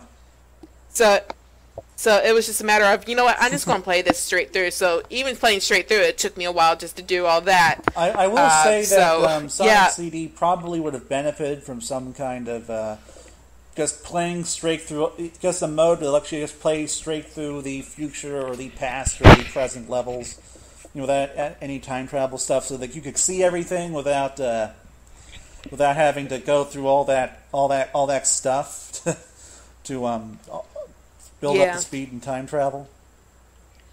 But really, that's us talking really kind of... The big difference was there's an extra little tiny scene at the end credits? I think so. With the good ending? Yeah. Yeah, so it's essentially the scene when Eggman either has the time stones or not, and it's that scene where it's either like the Sonic like face appears, or it's like an Eggman puff of smoke that takes the shape of like Eggman's face and then slowly like wilts down. In like the anime at the end. Aaron, that was one of the changes. Did you own a Sega CD back in the day? So I actually played and beat it on the PC. Yeah! I was one of the people that had it on PC, and cool. And actually, it might sound surprising. You guys mentioned not really liking some of the time travel. I actually thought that was really cool when I played it. That said, I did find it very difficult, and I think Sonic CD was actually one of the most difficult games to get the good ending on of all of the original Genesis era games. I think Sonic CD was one of the hardest to actually complete it, because like you guys said, you have to like go back and you got to find like where's like the roboticizer or the robot maker and destroy that, and then you got to find the little projector of Metal Sonic and you got to destroy that. I think that might have been optional though in hindsight. I don't remember. I think that was optional. I think that you may have only needed to it was the roboticizer type destroy thing. I think you had to wipe out. I think you may have only needed to destroy that stuff if you wanted the good future in the future version of that stage or something. I've never actually done that done it successfully. Yeah. So. I think actually, you only had to get one of the two, if memory serves. I could be wrong on this, but I think you might have only had to get one of those two. But if you got the other one, then all the animals would start appearing. They would start bouncing around everywhere. But I do remember thinking that, yes, it was a lot harder, and it was so frustrating in some of the later levels trying to get to the past or to the future, because the level design would like purposely mess you up at the last second, and you would stop or you would hit something, and it's like, oh, okay, never mind, I'm staying in the past. And especially that end part there, it's like you see the sign that says goal. It's like, oh crap, I need to go back, and then it won't let you go back. I'm like, crap. Yeah, right, I've had that issue before. That would happen. I actually, but I thought sorry. Oh, it's okay. I was just gonna say I thought it was really cool in just the sense that every level essentially had 3 different versions of it that they built. And so from a design perspective, if they're making and in some cases it was 4, because they were doing like the level design for the past, the present, the good future, and the bad future. And I just thought that was really cool. Oh, yeah. When you look at it from like a work perspective, they did so much work building and designing that game. And so like just absolute hats off and respect to that entire original team for what they did. And what's interesting is that's not really something that you could do anymore. Because it really is a waste, with games being so much more expensive to make now. It is a waste of resources to build all these stages that the player may never even see. And I think it was a Takashi Iizuka interview where he was asked about making a sequel to Sonic CD that utilized the time mechanics, and he said, "Well, I would love to. While it was an interesting idea, it's not really practical. We'd rather just have all these levels laid out so that people can just play through them." Without having to go through all this extra work. It was something like that. It was like an interview from 2006. So. Yeah, no, and I don't even necessarily blame him if that's the case, because it's almost that sort of Skyrim take on a game where it's like we're going to build all of this great content, but nobody may ever see it. We don't really know if a player is actually going to go check this out or do this or see this. And it's something you can maybe afford to do when you have like massive budget and a lot of time, but there is something to be said too about also creating a short, sweet experience that everyone will see, but that is really, really amazing because you've had all this time to make it really good. I would compare that to like a Generations almost. It's like where where you build it from the ground up and put a lot of time into making sure that every single level is really, really nice. Now, so yeah. Regarding my Sonic CD experience, much like both of you, I first played it on the PC as well. It was on my laptop. I'm the only one who played it, I guess. In 2002 on the bus, and I will say the Palm Tree Panic is a very good stage. And when I first played it, I was like, yeah, this is awesome. Yeah, and then I got to the first boss battle, I was like, sucks. Because it's Sonic Spinball all over yes, again, buddy. I know, right? Goddamn pinball. Except the physics are worse. Because it's not a pinball game. But, then I got on the Sonic Gems collection. I thought, okay, I'm going to play this game. I'm going to beat this game. Because I have an actual controller now. I'm not playing on a keyboard. And then I was like, I think I got like midway through the game, and the frame rate was really starting to get to me because it was really glitchy, it was really slow at times, and it was like, this can't be. This is considered one of the best Sonic games ever made. This cannot be what it's supposed to play like. And because it was a port of the PC version, I think I heard or assumed, I forget, it's been years, that the PC version was somewhat inferior in terms of frame rate, but I don't know. And so I finally decided to buckle down and get myself a Sega CD and play it on that. And I honestly forget what the frame rate was on that. Jason, do you remember how the frame rate was on Sonic CD for the Sega CD? Not exactly. I mean, the visuals itself, as far as like the movies and that, were of course downgraded because of the technology at the time. Yeah, but the game itself was pretty much the same as like I've seen on I remember Gems Collection or the most recent one put on iOS, which of course the iOS was the iOS port is great. It's flawless. There would be some times I think they had that there would be what do they call that, freeze ups for a sec. Okay, but it's mostly about the same frame rate, I believe, as Sonic 1 or 2. Well, either way, I think that if it did still have the same issues, it was the fact that I was playing on the Sega CD that kind of caused me to ignore it, because you're playing it on the goddamn Sega CD. This is how it was meant to be experienced, not on the PC or the GameCube.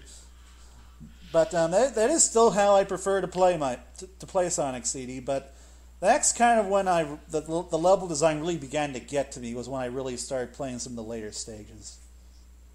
And especially what's that one that's got the electrified floor that constantly shoots you up into the air? I forget. Oh, that's that Wacky Workbench. Wacky Workbench. That one's the Wacky worst. Workbench, yeah. That is the worst level. I mean, I was just so hard to get through, even if you're playing it normally. It's a tough one. I will say that I think it's actually a bit better on iOS than in any of the other ports. And that's surprising, because I typically hate platformers on touchscreens, but Christian Whitehead did a spectacular job. Fantastic job, yeah. Yeah, Christian is a really great guy, and it was always really cool seeing his work. So massive respect to Christian for the stuff that he and his team do. I hope I see a Sonic 3 and Knuckles from him sometime in the future. And speaking of bad level design, Knuckles Chaotix! Which I have such a love-hate relationship with that game. Yeah, the music in that is pretty darn wonderful. I really love that one. During the that's summer. That's from Junko Shirastu and Mariko Danma. I just happen to be on the wiki page right now. Yeah, During the Summer's a great one. There's quite a few other tunes, and it's just like those Richard Jacks kind of smooth jazz kind of compositions that kind of mellow you out while you're playing it. I mean, it had quite a few good concepts in there, like playing two characters at a time. Introducing the Chaotix. Yeah, it introduces the Chaotix for making the first time. Making Knuckles the main character. Best idea ever. Although Victor and Charmy V have appeared before in other kind of forms. Although I got a question, why And Yeah, Mighty. but And Oh, Mighty. they Mighty. weren't playable. And Mighty is technically just a recolored Sonic sprite. Sonic 1 Well, he was sprite. in Sonic the Arcade, which that's still Oh, one of the yeah, only yeah. Sonic games I've never been able to play. Yeah. Even If in- I, I if mean, I ever even in if I ever emulation. see that for Three-player sale, gamer. I'm buying that thing. But I question the decision, like when you're doing the claw machine, why they even added heavy and bomb, because that just actually makes the game worse for you. Yeah, It's I already think that was. I heard that was a tough actually the game enough intention. as it is. Was that Yeah. that was like supposed to be like hard mode or something? Yeah, but I mean, if you're picking hard mode, on your own, that's fine. But if you're picking it accidentally, that's another You don't thing, know. yeah. Yeah. So does anyone else want to open up with talking about the level design? Well, it was originally supposed to be a game called Sonic, Sonic Crackers. Crackers. Yeah, on the Genesis. And so now they just ported that to the 32X. You're Man, handcuffed I to heard your some friend. crazy stories about Sonic Crackers back in the day. Like there was supposed to have been a limited number of retail copies released, and only to find out a few years later that was such bullshit. Sonic fans could be real liars, you know. It's the internet, my friend. It's not Sonic fans. Well, That's yeah, the internet in it's general. pretty Like unfair. school ground rules. Oh, I heard that so and such, and then that spreads out. And of course, me being a I mean, my naive friend- teenager, I'd believe that crap. Yeah, my friend is like a Nigerian prince, and he's got all this money. He just needs to put it in my Swiss bank account, or and then I mean, so clearly Sonic fans are just terrible people by comparison, right? No, it's just the internet, dude. That's just how it is. Thank felt you for like almost- correcting me. You are completely correct. No, I just hate when people make and it happens very naturally too. Like when you're with a certain fan base for too long, you start to get kind of jaded, Yeah. and you're like, man, we have the craziest people. And so, like, if it's the Sonic fan base, you're like, man, we have some of the craziest fans ever. And you can GXE look at some Kid Sonic can be a fan bit art, like that. and you could actually you can make a pretty valid argument. But then You should then see you some of look Shayne's fan comics. oh, I mean, I've seen some stuff. Believe me, I've seen some stuff, I guys. try not to And be so. you- Sorry, go on. I was just because you look right, you think that, and then you take a step back from all of it. You take a step back from the Sonic community, and you actually look at some other community, like Zelda. find something else that people are very passionate about. You could look at Zelda, sure. You could look at Star Wars. You could Yep. look at Star Trek, and you start to examine the way that community works and the differing levels of the passionate people within that community, and you find out, oh my gosh, there are people that are just as crazy, if not more crazy, about Star Wars That's what than many of the- our Yeah. people that we thought were crazy about Sonic. And when you put it in perspective, you're like, actually doesn't seem so bad anymore. Yeah, for me, the, So the fan That's what base I've been that telling people for years. That just any kind of obsessive fan base gets crazy in every. for me the on all fan levels. base Yeah, that put things in perspective was the Zelda fan base, because I'm a casual Zelda fan. By and large, I think all the games are pretty good. But there are some serious debates in that community. I think every single game except Ocarina of Time is acknowledged as the worst Zelda game ever in the Zelda community. I heard some stories you know what, the Sonic fan base they're cool. They're at least par for the course. Like sometimes you guys forget that. But Yeah. yeah, but everyone's got the crazy. back to Knuckles Yeah. Chaotix. Aaron, did you ever own a 32X back in the day? I didn't. I did not own a 32X. I went straight up to the Saturn at that That time was- and that was bought probably- that Sonic was for the R and best. Knights, and it may have been a good choice in hindsight. But I just didn't have a lot of money. I had to do all these extra chores to try and save up over weeks and weeks and weeks to get it. I did not play a lot of Knuckles Chaotix. I think actually, have you guys seen Awesome Chaotix by Yeah. Igor No, out but there? I'm looking at. Oh wait, yes, I think I've seen that a while ago. That for me was pretty amazing. That's obviously not suitable for kids, so Oh, I wouldn't recommend that to this anyone that podcast is easily offended. isn't But suitable for kids. I curse all the time. okay, good, all right. But that video I thought was kind of an amazing take on it, and the ending. But I thought it was a cool concept that you had the two characters and the sort of like the bungee, almost like tether element of that was very interesting the too. bungee element is really cool. It's just the level It- design. Yeah, level design is where it it fails suffers it from the because same it's all. stuff as Sonic C.D. Really, they're too big and crazy and kind of maze-like, and it can Yeah, be it's really like- hard to gain momentum. It's like you're running to the right, half pipe up. You're running to the left, half pipe up. Running to the right again, half pipe up. on circle, and if you got a friend who gets stuck on the bottom, then it takes forever to try to get him up to the top. But the thing is, and you're just bouncing half the time. You would be bouncing around the screen like mad. There are two things I love about Knuckles Chaotix. The first, okay, three things, but I'll go with the better things first. First, it's probably the only classic Sonic game I've played where it not only like kind of plays around with the physics, it openly acknowledges the classic Sonic physics and does all these crazy things with them that you'd never think of doing with them before in any other Sonic game. And number two, when the level design is good and it knows how to work with those physics and the various complicated game mechanics, it's probably one of the best Sonic games of the 90s. When the level design is good. And of course, certainly it has Knuckles and the Chaotix, and back in the day, I loved playing as other characters in Sonic games. It wasn't taboo. I thought it was really cool, and I still love that about Knuckles Chaotix. That you can play as Vector, Charmy, Mighty. Espio is still the coolest looking Sonic character ever made, in my opinion. And they all have these different abilities and secondary moves and stuff, and ways to climb. Like I know Espio can climb on walls, and I forget. Knuckles can too. Yeah, of course he can. He's Knuckles, but they introduce all these neat little abilities and stuff. I think Charmy, he had like a unlimited flight or something, or at least he was very floaty. He felt very different from any other kind of Sonic game. So really, Knuckles Chaotix is just this really quirky, really physics-centric Sonic game that could have been so good if they hadn't gone so back crazy on the level design. I still think the 3D bonus stages on that are pretty sweet. Yeah, they're good. Does anyone want to comment on level design before I do? Because I've been talking for a while.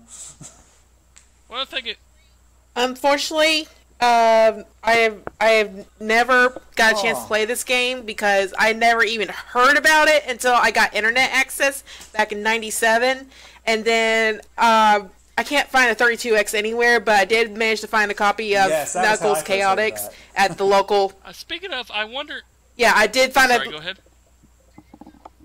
I did find a local copy of Knuckles Chaotix at the local used game store, but we're still waiting for them to get a 32X in. So. Speaking of, I always wondered why that was never ported to any system. I know it's hard to port 32X games, but I used to have a subscription to GameTap, and GameTap actually had Knuckles Chaotix on it for a while. Well, I don't know about it being hard to port, but it's really easy to emulate 32X games. So it's possible that Sega just simply. Oh wait, well should we speculate about Sega's current policies around you, Aaron? I'm not sure.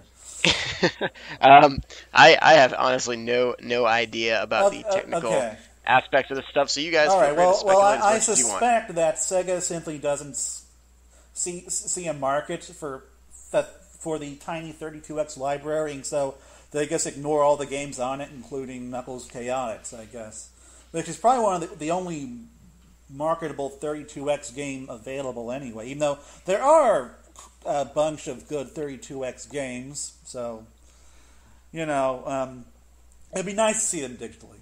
But anyway, go back to you, Jason. I did like some of the personalities they were showing in some of the characters. Like, if you're playing as Vector and you're running for a long time, he'll suddenly look to the screen and give you a little thumbs up, and then go back to running again. But it's just a level design that kind of kills it. Otherwise, it would be a fantastic game. The music composition is really well done. I love the 3D levels. It's just like sometimes you're trying to get out of the stage and you're climbing up as Knuckles, and your other characters just bouncing around. Yeah, the like stages are just too big and vertical. Again, a lot like Sonic C.D. And when there's like lots of places for you to land and hold and sort of swing other characters up. That's when the game is really good, when you can really use the bungee ability to get around. Because the bungee ability is really cool, and it's really neat to move around with that. because it's just so unique. I have a feeling that the developers knew how to play it a certain way that just regular players couldn't figure out themselves. That's possible, but even then, like, I know there are some Segas that are just so confusing to move around in. Like, I know there are a couple Segas where I guess I keep going around in a circle, because I don't know how to advance. There's no obvious way to advance, and so I'm just like I'm searching around trying to figure out what to do. And in a Sonic game, that's just not a fun experience. Even one so heavily focused on physics as Knuckles Chaotix, there needs to be this constant sense of progression in order for it to be fun. And when the game loses that, which happens too often, it's just not fun anymore. And unfortunately, that's one of the main reasons why I've never beaten it, despite it being the only Knuckles game. Well, that and the fact that it's really hard to get a copy of Knuckles Chaotix that still has an operational battery, which you cannot replace, unfortunately. It's like one of only a handful of Genesis 32X games where the battery is like built into the motherboard or something. There's no way to take it off. Some interesting trivial facts is sorry, one more thing. I just wanted to brag a little bit. Speaking of the Knuckles Chaotix comic book, before Ken Penders did certain things, which because Aaron's around, I won't say anything. But before it was morally questionable, I bought from him the original Knuckles Chaotix cover from Patrick Spaziente. And it remains my favorite piece of Sonic memorabilia because that is just such an awesome cover. And now I'm done. I have quite a few Archie comic pages in my possession too, but I won't go into that right now. So I'm gonna say one little trivial fact on that.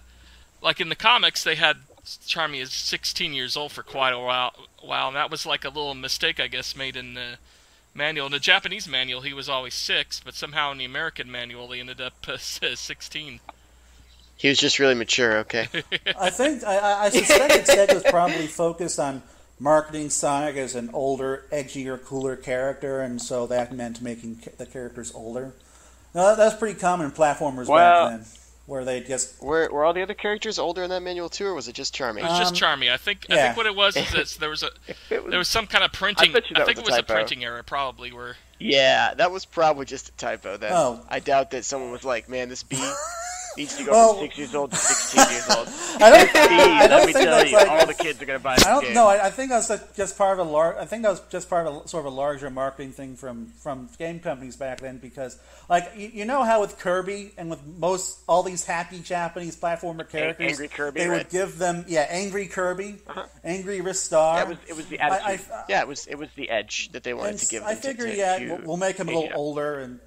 It's probably just part of some sort of blanket policy back then, I would suspect, to try to just make it a little older and edgier. If I had to guess, I'd say it's probably a yes and a no. I doubt that Charmy, they were like, we need to make Charmy 10 years older.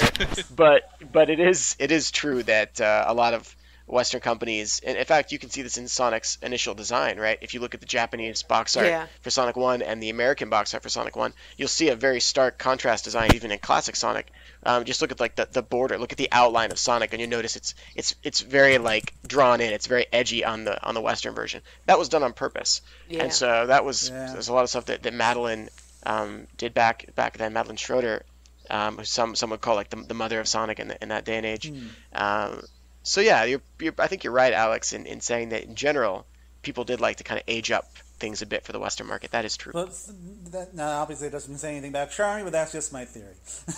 My guess is Charmy's probably just a typo. Yeah.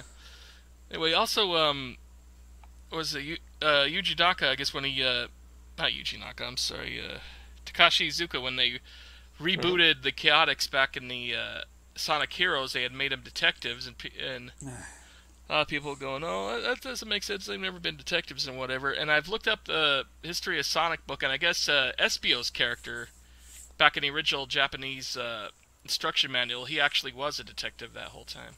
Man, I was so excited when they announced the Chaotix for Sonic Heroes, and then they left out Mighty, who was the coolest character. And yeah, I thought I always thought the coolest. I mean, you got a purple ninja chameleon who could turn invisible, throw shrunkins and stuff. So you were saying? Get the cameo in a lot of games, though. Yeah, I was going to say, when I saw when they were making the Chaotix as detectives back in 2003, I was like, were they reading Archie Sonic comics or something? Because I remember there was one story arc where the Chaotix did end up being detectives trying to solve a mystery on the floating island at the time. Yeah, and that was actually my first. Knuckles comic that I ever read. So that's still my favorite. That's actually one of my favorite story arcs from the Knuckles series. I think. Yeah, that's my favorite story arc. Sonics did have a little bit of influence on the game. I mean, if you notice in the games, Archie started becoming taller and lankier, and some of the stories became a little more dark and serious. Especially like in Sonic 06, which is just an awful game. But at the time, that's kind of how the art was going in the direction of the comic book itself. Sonic was getting taller for some reason and lankier. Yeah. I never noticed that. I'll have to take a look back at that. Those stories are usually got a little more dark. I think it was pretty dark already by Adventure 2 though. Yeah. I mean they killed off one of the main characters at the end of the game, and it was like, wait, what? And yeah. I cried. That was probably the first game I ever cried to the ending for. I literally cried, but Shadow was my favorite character, so yeah, I cried. I didn't.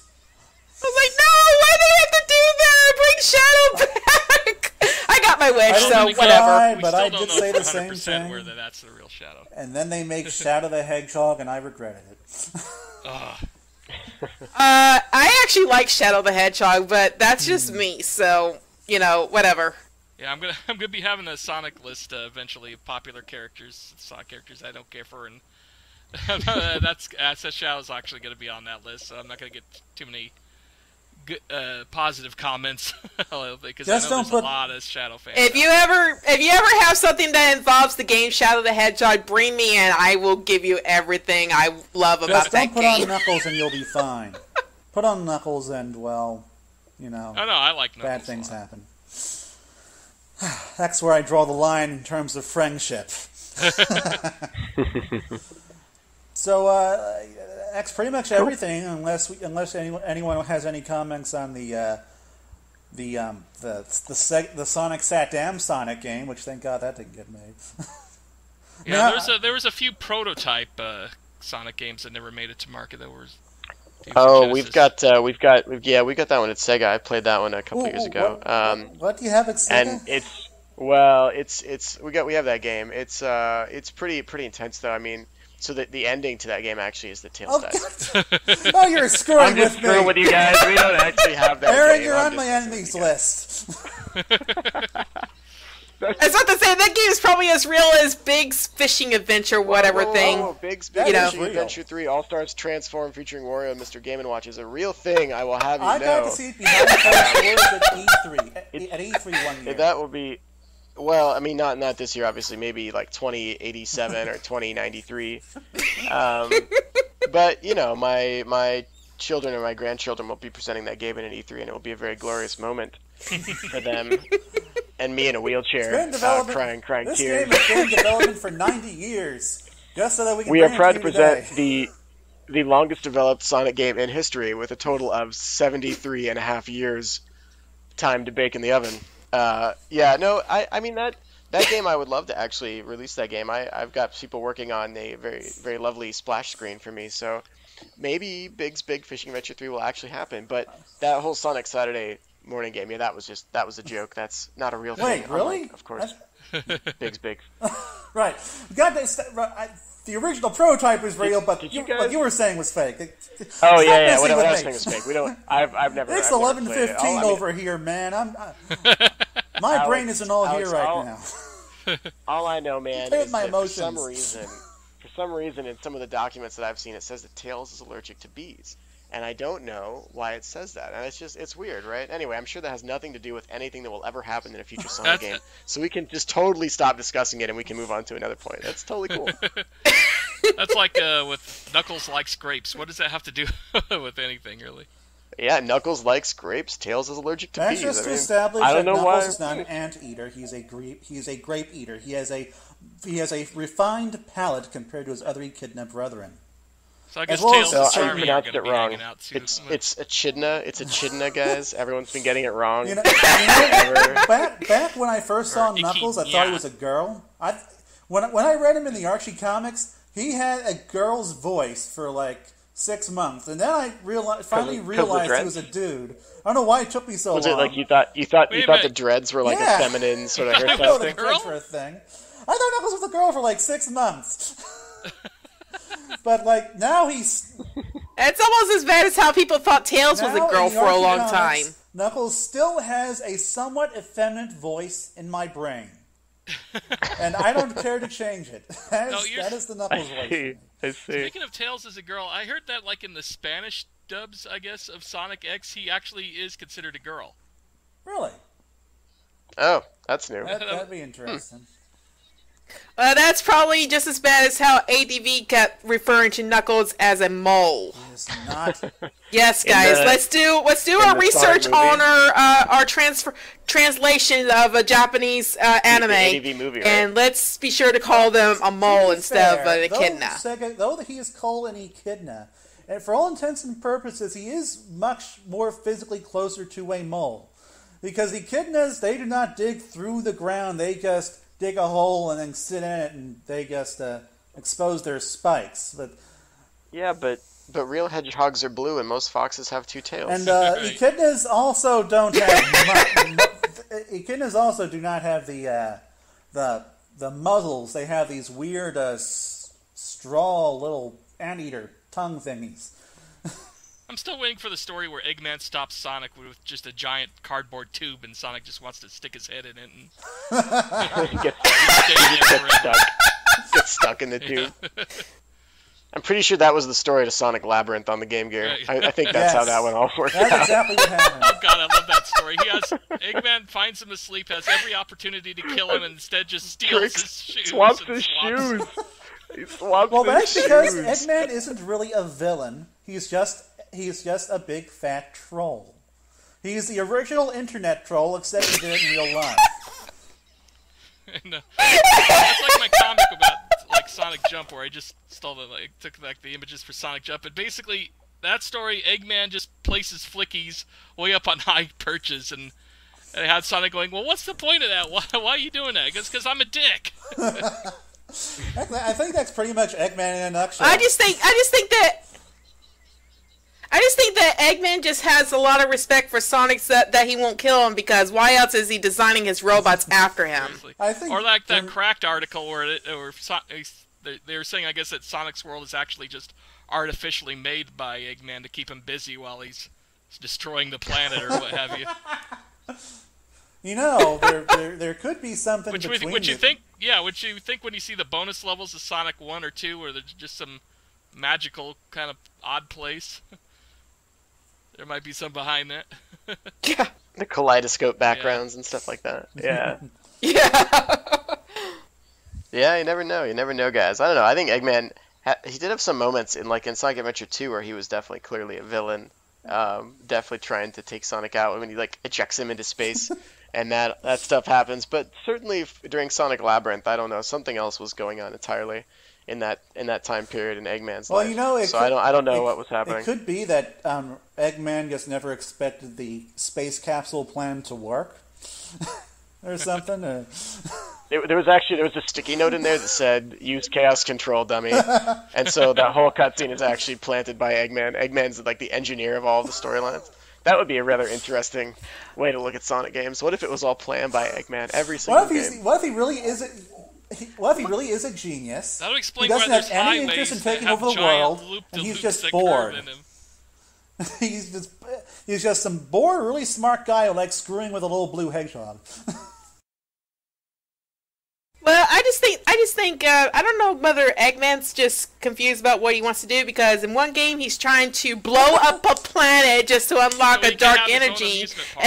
and then a couple of games later he's so concerned about draining the energy of the planet that he leaves it alone and lets the other bad guys do it. One thing that I've always wondered about is what would Robotnik do after he conquered the world? I mean, sure, we've technically seen the Satam, we've seen a few versions of that, but that's not, the Sega Robotnik. That's the more eviler Robotnik. So I'm curious what Eggman's political policies would be. I don't know. It's a very good question. No. I have no idea. How do we call out Sonic Chronicles? What? What's Sonic Chronicles? I've never heard of that game. Okay, so we just pretend it Is doesn't that exist. a Okay, thing? gotcha. I've never heard of that game.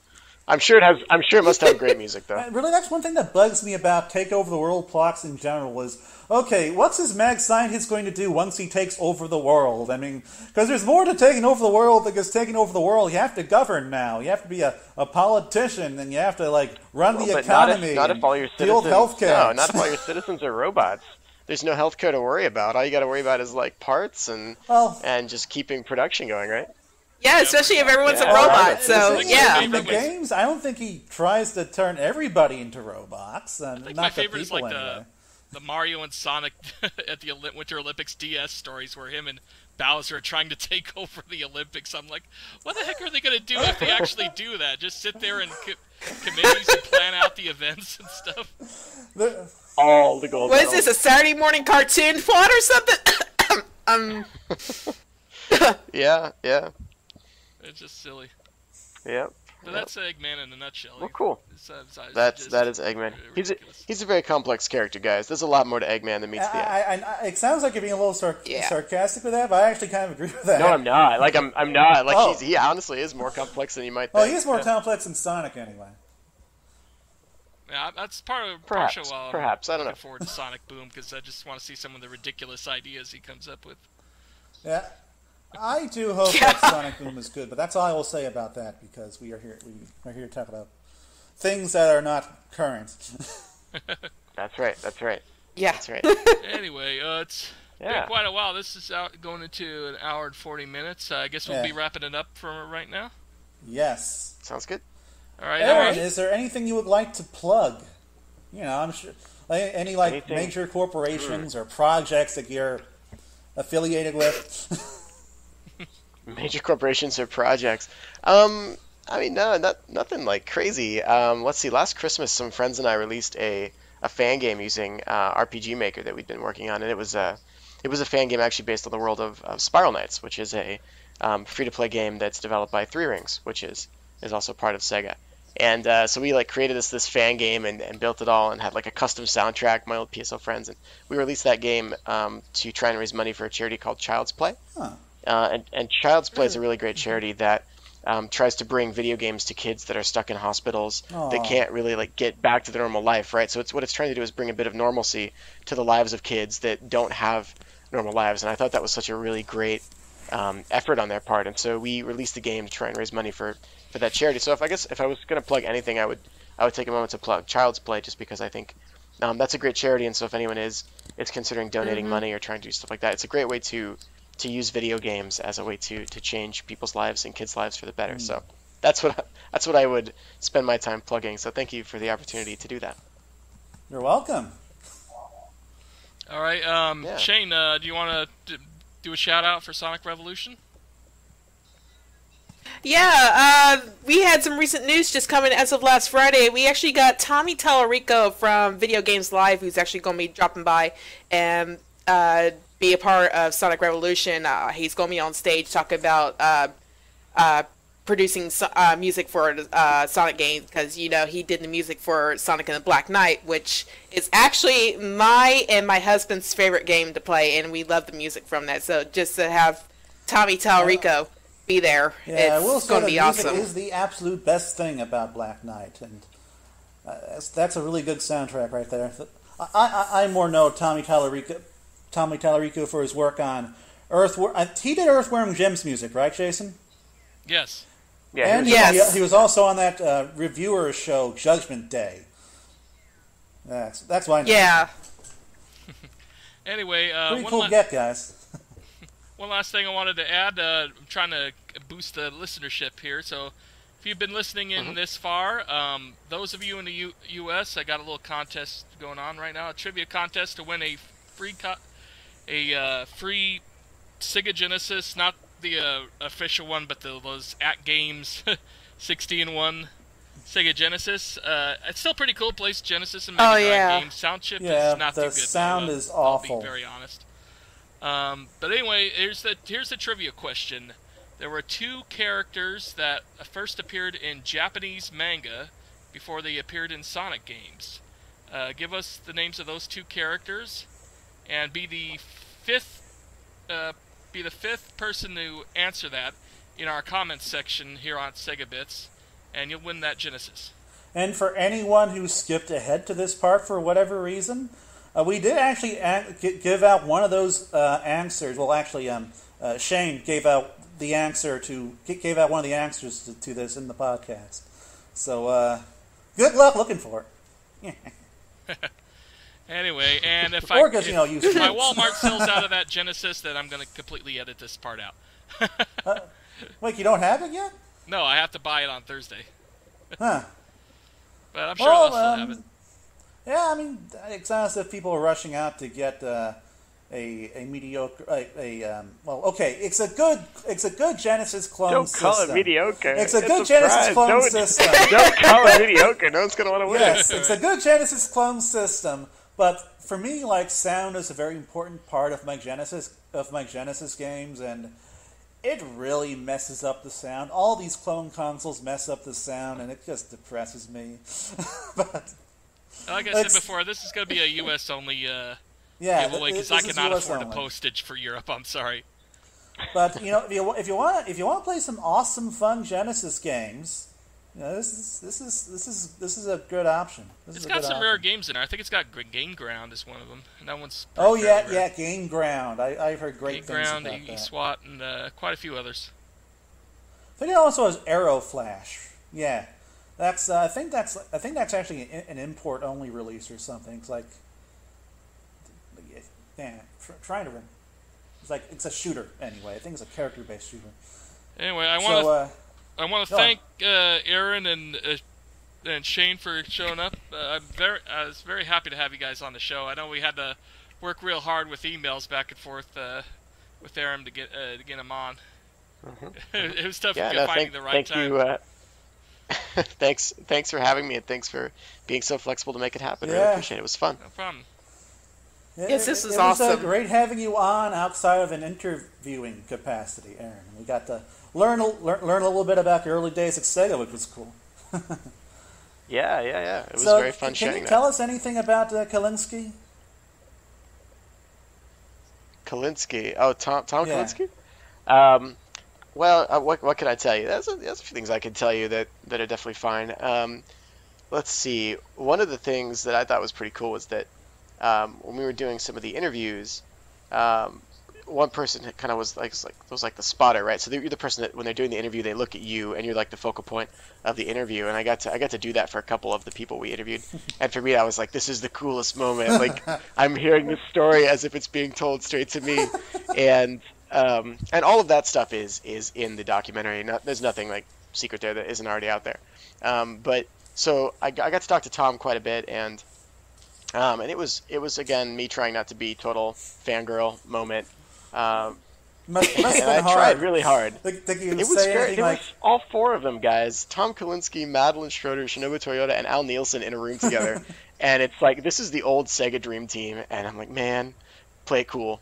But eventually, this was actually at E3 last year, right? So we are promoting Sonic Lost World, and up walks Tom Kalinske and Shinobu Toyota, and they have a camera crew behind them.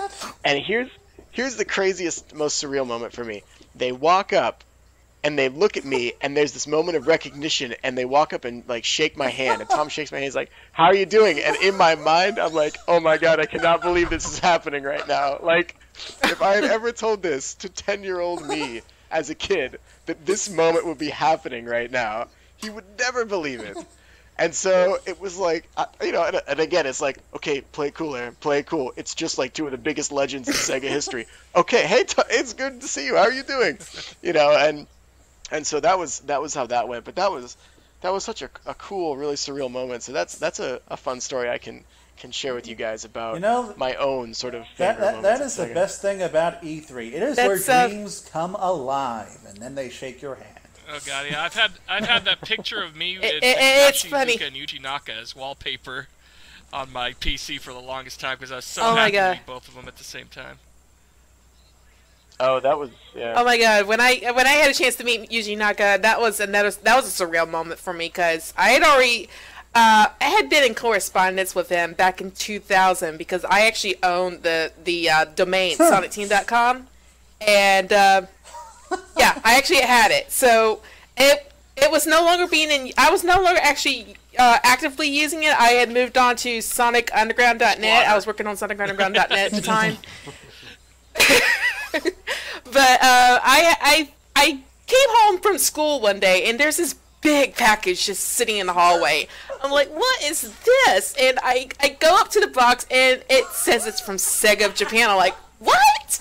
And I opened it, and inside is a letter and a box full of Sonic Adventure plushies. And they bribed you for it. And the letter was from Mr. Yuji Naka himself, asking me if he could have the domain SonicTeam.com, and I just was probably like, yes. I emailed him back. I was like, yes, you may have this. Most people will be like, why didn't you charge him for it? You gave me plushies. Why would I ask the man? Folks, this is the difference. I didn't think would ever notice.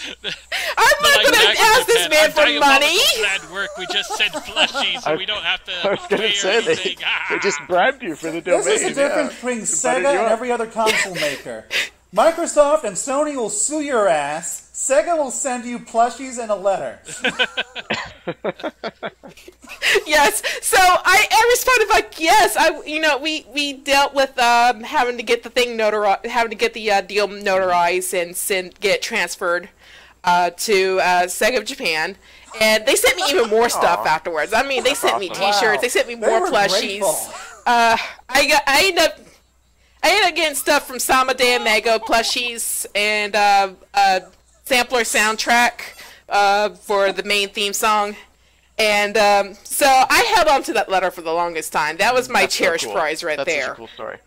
And so when Sonic Boom 2011 came through, I actually took the letter with me just to show other fans that, yes, I got I actually corresponded with Mr. Naka. But when I saw him on the floor, I took that letter out and I approached him, and I didn't know what to say, so I just held up the letter to him. My hand was shaking, and he took the letter and he looked at it, and he looked at it for a moment before looking at me, and his face just lit up. He realized who I was. Aww. And he actually wanted to take a picture with me. That's awesome. Yeah, so I was, and he tweeted about it. I'm like, oh my god, I was shaking so bad. And then that was also the same night I met Sven Jocelyn, so that was awesome too. That was a good night, man. Thinking back to that was yes. Oh, it was crazy behind the stage too. There was a lot of stuff going on there, and there was a moment when it was like all of the old team together, and then I'm standing there with them, and I'm like, oh man, it's another one of those surreal moments. Like Jun Sonoe and Izuka-san, Naka-san. Is this Boom 2012? No, this was the first year. This 2011. was the very first year that we did it. Yeah, that was a crazy year. There was so much fun stuff, and yeah. My husband was so mad that night because he unfortunately he was underway because he's in the Navy. So unfortunately he was out at sea that week, so he couldn't go. So I ended up using my extra ticket and gave it to one of my best friends, and we ended up going. Good, so good.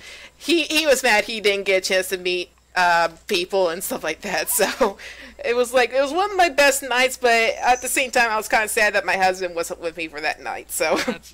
Right. Awesome. It was a really cool night. Yeah. Such good stories. That's a really good story. Thanks for sharing that. That is the best story. That's the best one I think to go out on. Well, thank you again, everybody, for agree. showing up. I really appreciate it.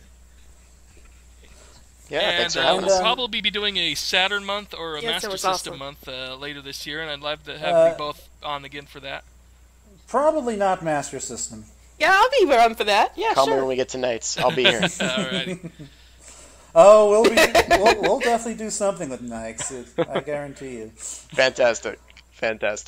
Okay. Awesome. One more thing. One more piece of news, actually, for listeners. Sonic. We did not wait a month to release Sonic Talk because we took a while to get things together. It's because from now on, Sonic Talk will be a monthly podcast rather than a bi-weekly podcast. It just allows us to put together a better show and get better guests and do something more interesting. So, last time we had 5 people on and we had our 25th anniversary show, and this time we had Aaron Weber and Shayne. We got to talk about old Sonic games and hear some great stories. So I hope you'll appreciate this slightly new scheduling that we'll be doing, and hope you'll continue listening. All right. And now I'm done. All right, and thank you again, everyone, and all have a great night. Thanks. You too.